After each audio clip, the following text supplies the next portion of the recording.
2025 ప్రపంచ రాజకీయాల్లో మరో మలుపు వచ్చిన సంవత్సరం. 4 ఏళ్ల తర్వాత వైట్ హౌస్ తలుపులు మళ్లీ డొనాల్డ్ ట్రంప్ కోసం తెరుచుకున్నాయి. ఆ క్షణం నుంచి ప్రపంచ సమీకరణాల్లో పెను మార్పులు చోటు చేసుకున్నాయి. వాణిజ్య యుద్ధాలు, సైనిక వ్యూహాలు, ఐక్యరాజ్య సమితిలో కొత్త ప్రకటనలు, టెక్నాలజీ, అంతరిక్షం, ఎనర్జీ రంగాల్లో విస్తారమైన అడుగులు.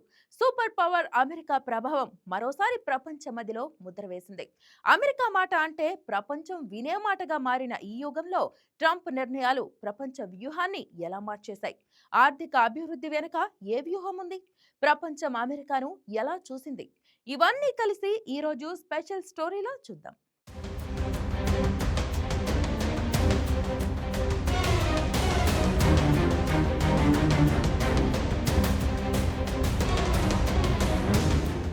2025 ప్రపంచ రాజకీయ మకుటం మరలా వైట్ హౌస్ వైపు తిరిగిన సంవత్సరం. అమెరికా అధ్యక్షుడు డొనాల్డ్ ట్రంప్ తిరిగి అధికారం చేపట్టిన వెంటనే ప్రపంచం కొత్తగా 2 అక్షరాలను చూసింది: అమెరికా ఫస్ట్ మరియు అమెరికా ఫస్ట్ అగైన్. ఆర్థిక విధానాల నుంచి యుద్ధ నిర్ణయాల దాకా, మిత్రదేశాల నుంచి ప్రత్యర్థి శక్తుల దాకా ట్రంప్ ప్రభావం నలుమూలలలో కనిపించింది. ట్రంప్ తిరిగి వచ్చి చేసిన మొదటి పెద్ద చర్య గ్లోబల్ ట్రేడ్ పై సమగ్ర టారిఫ్ విధానం.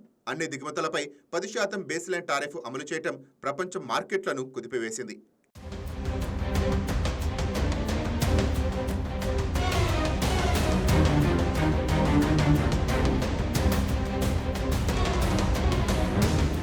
చైనా, యూరప్, కెనడా, మెక్సికో వంటి ప్రధాన వాణిజ్య భాగస్వాములు ఈ నిర్ణయంపై తీవ్ర ఆందోళన వ్యక్తం చేశారు.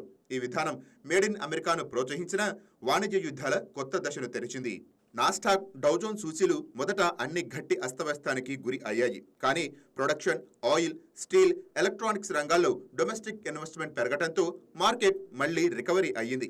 ఇకపై అమెరికా ఎవ్వరి ఆధీనంలో లేదు, మనం ఉత్పత్తి చేసుకుంటాం మన కోసం అన్న ట్రంప్ వ్యాఖ్యలు 2025 మార్కెట్ ట్రేడ్ మార్పుల నినాదమైంది.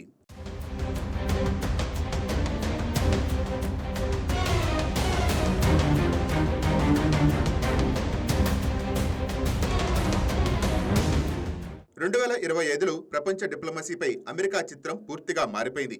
ఉక్రెయిన్ యుద్ధం మన సమస్య కాదు, శాంతి కోసం రష్యాతో చర్చే మార్గం అంటూ ఫిబ్రవరిలో ట్రంప్ ప్రకటించారు.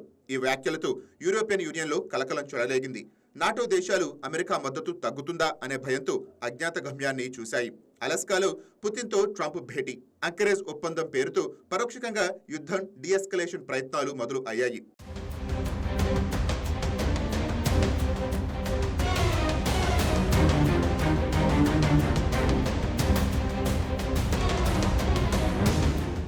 అమెరికా మధ్యవర్తిత్వంతో ఉక్రెయిన్పై ఆర్థిక సహాయం తగ్గించి రష్యాపై కొన్ని ఆంక్షలను సడలించడం పరిణామాత్మక చర్చలకు దారితీసింది. మధ్యప్రాచ్యంలో ఇరాన్, ఇజ్రాయెల్ సంఘర్షణలు తీవ్రతరమైన సమయంలో ట్రంప్కు స్పష్టమైంది. ముందుగా ఇజ్రాయెల్ భద్రత అమెరికా అధికారిక విధానంగా మళ్లీ స్థాపించబడింది. అయితే ఇరాన్ అణు ఒప్పందం విరమణ నిర్ణయం మళ్లీ ఆ ప్రాంతాన్ని అశాంతికి దారితీసింది. ఆఫ్ఘనిస్తాన్ మరియు యెమెన్ ప్రాంతాల నుండి సైన్యాన్ని తిరిగి పిలిపించేశారు. అమెరికా రక్షణ రంగం మళ్లీ గ్లోబల్ ప్రెజెన్స్ ను చూపించింది.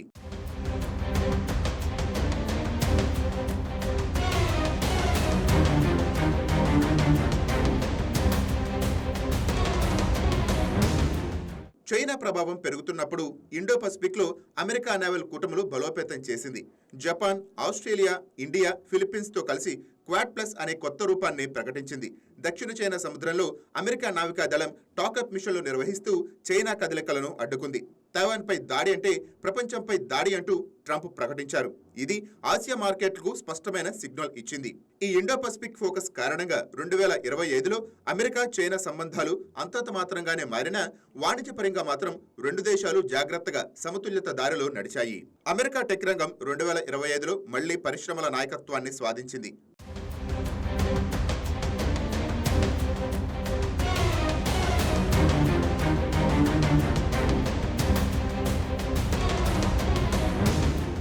GPT-5 వంటి ఏఐ మోడల్ మీద మైక్రోసాఫ్ట్, ఓపెన్ ఏఐ భాగస్వామ్యం, ఫిల్ రిస్ట్రిక్షన్ బిల్లులు ఏఐ నైతిక వినియోగంపై కొత్త చట్టాలు తీసుకువచ్చాయి. ఎనర్జీ విభాగంలో సెల్ఫ్ సఫిషియెంట్ యుఎస్ అనే ప్రణాళికతో షెల్ ఆయిల్ ఉత్పత్తి పెంచుతూ గ్లోబల్ ఆయిల్ మార్కెట్లో ఆధిపత్యం కొనసాగించింది. స్పేస్ ఎక్స్, నాసా భాగస్వామ్యంతో అర్ధమానవ స్థిరావాస ప్రాజెక్టులు చంద్రుని దిశగా అడుగులు వేశాయి. ఏప్రిల్లో స్పేస్ ఎక్స్ ఫాల్కాన్ 9 ద్వారా ఫ్రామ్ 2 మిషన్ అంతరిక్షంలోకి పంపడం అమెరికా విజ్ఞాన శక్తిని మళ్లీ చూపించింది. మాకు ఎక్కడైనా సరే ఉండాలని ఉంది, అంతరిక్షంలోనైనా సరే. టెక్ నేతలతో గణనీయ ఫ్రేమ్ లాకప్ విజయాన్ని చూపిస్తుంది అన్నారు ట్రంప్.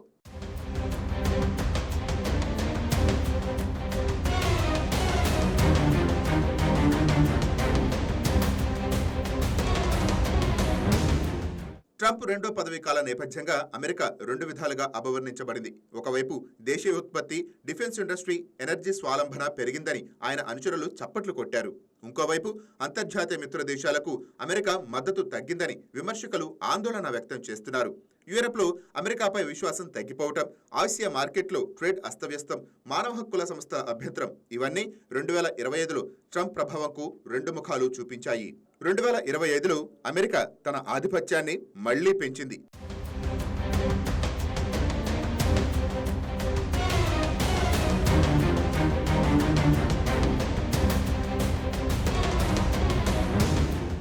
తన స్వరాన్ని మరింత గట్టిగా వినిపించింది. ట్రంప్ విధానం ప్రపంచాన్ని విభజించిన ఒక వాస్తవం మాత్రం స్పష్టం అయ్యింది. శక్తి కేంద్రం ఇంకా వైట్ హౌస్ గానే ఉంది. ఆ ఆర్థిక బలం, సైనిక విస్తృతి, టెక్నాలజీ ఆధిపత్యం ఇవన్నీ కలిసి 2025లో కూడా అమెరికాను ప్రపంచ సూపర్ పవర్ అని పిలిచేలా చేస్తున్నాయి. ఇదే 2025 అమెరికా ప్రభావ గాథ.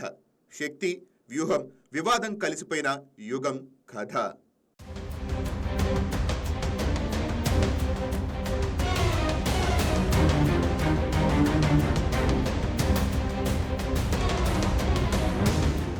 ఈ వీడియో మీకు నచ్చినట్లయితే లైక్ కొట్టి షేర్ చేసి మా వైకే టీవీ ఛానల్ని సబ్స్క్రైబ్ చేయండి.